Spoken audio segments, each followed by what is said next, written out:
আসসালামু আলাইকুম রহমতুল্লাহি ওয়া বারাকাতুহু। আলহামদুলিল্লাহি ওয়া কাফা ওয়া সালামুন আলা ইবাদিহিল্লাযীনা ইসতাফা, আম্মা বা'দ। বিসমিল্লাহির রহমানির রহিম। ইন্নামাল আ'মালু বিন্নিয়াত, আও কামা ক্বালা আলাইহিস সালাতু ওয়াস সালাম। প্রিয় সুধী, আজকে আমরা তিনটি বিষয় নিয়ে আলোচনা করব।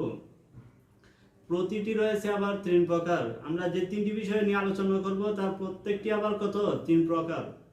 তো প্রথম হলো যে তিনটি এমন কথা রয়েছে যেটা আপনি যেভাবে বলেন সেটা গ্রহণযোগ্য হয়ে যাবে। যে আপনি যদি খুশি হয়ে বলেন, অথবা রাগ করে বলেন, অথবা আপনি দুষ্টুমি করে বলেন, সেটা কি গ্রহণযোগ্য। এক নম্বর হলো কবুল, যে কবুল আপনি যেভাবে বলেন সেটা কি গ্রহণযোগ্য হয়ে যাবে। দুই নম্বর হলো তালাক, যে আপনার স্ত্রীকে আপনি যেভাবেই তালাক দেন সেটা কি তালাক হিসেবে গ্রহণযোগ্য হয়ে যাবে। আপনি যদি খুশি হয়ে তালাক দেন, নাউজুবিল্লাহ, যদি আপনি রাগ করে দেন অথবা দুষ্টুমি করে দেন, তাহলে কি সেটা তালাক হিসেবে সাব্যস্ত হয়ে যাবে, সেটা তালাক হয়ে যাবে। তো আল্লাহ তাআলার জন্য এই খারাপ কাজ থেকে আমাদেরকে হেফাজত করেন, আমিন। তো তারপরে তিন নম্বরে হলো যে আজাদ, আপনি আপনার গোলামকে যেভাবেই বলেন যে তুই আজাদ, তাহলে সে কি মুক্ত হয়ে যাবে, সে আজাদ হয়ে যাবে। আপনি রাগ করে বলেন, খুশি হয়ে বলেন, অথবা কি আপনি দুষ্টুমি করে বলেন। তো দুই নম্বরে আমরা আলোচনার বিষয় হলো যে তিনটি কাজ রয়েছে, যে তিনটি আমল মৃত্যুর পরও জারি থাকে, যার সওয়াব কি কেউ যদি মারা যায় তারপরেও কি তার কবরে সে সওয়াব সে পেতে থাকে। তো আমরা জানি যে সাধারণত মানুষ মৃত্যুর পরে সে আর কি কোনো নেক আমল করতে পারে না। তো এক নম্বর হলো সুসন্তান।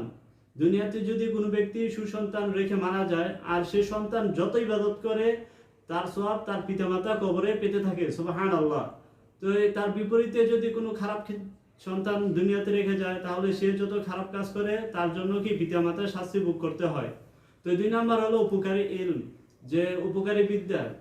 আপনি যদি কাউকে কোনো কিছু শিখে দিয়ে যান, কোনো নামাজ রোজার মাসালা, অথবা আপনি একটা সূরা, যে কোনো ভালো জিনিস যদি শিক্ষা দিয়ে যান, সে ব্যক্তি সে আমল যতদিন করব তার সব আপনি কি কবরে পেতে থাকবেন, সুবহানাল্লাহ। তা আমরা চেষ্টা করব মানুষকে ভালো কিছু শিক্ষা দেওয়ার। আলতু ফালতু জিনিস থেকে কি আমরা নিজেরাও বিরত থাকবো, অন্যকেও বিরত রাখবো। তো আমরা ভালো কিছু শিক্ষা দেওয়ার চেষ্টা করব।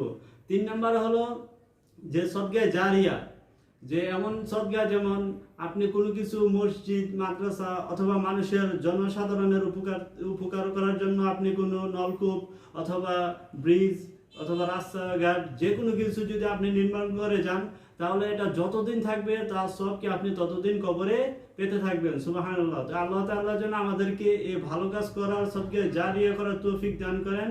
তো তিনটি কথা যে আপনি যেভাবে বলবেন সেটা কি গ্রহণযোগ্য হয়ে যাবে। আর তিনটি আমল মৃত্যুর পরও কি থাকবে, সেটা জারি থাকবে। তো তিন কারণে আমলের সব কম বেশি হয়ে থাকে। তিন কারণে আমলের সব কি কম বেশি হয়ে থাকে।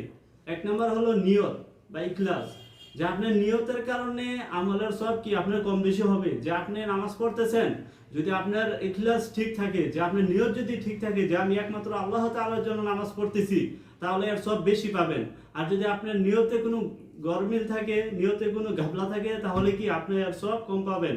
তো দুই নম্বর হলো স্থানের কারণেও কি নেক আমলের সব কম বেশি হয়ে থাকে। যেমন কেউ যদি মক্কায় নামাজ পড়ে তার সব বেশি, কেউ মদিনা পড়লে এর চেয়ে সব কম, তো সাধারণ মসজিদে পড়লে আরো কম। তো স্থানের কারণে কি এটার সব কম বেশি হয়ে থাকে। তিন নম্বর হলো সময়, যে সময়ের কারণে নেক আমলের সব কম বেশি হয়ে থাকে। যেমন রমজানে কেউ যদি একটা নফল ইবাদত করে, একটা ফরজ ইবাদতের সমপরিমাণ সওয়াব লাভ করে, সুবহানাল্লাহ, যেটা অন্যান্য সময় কি করলে হয় না। তো তিন কারণে কি ইবাদতের সওয়াব কম বেশি হয়ে থাকে। এক নম্বর হলো নিয়ত, দুই নম্বর হলো স্থান, তিন নম্বর হলো কি যে সময়। তো আমরা যেন আল্লাহ তাআলার বেশি বেশি ইবাদত করতে পারি এবং খারাপ কাজ থেকে আমরা বিরত থাকতে পারি।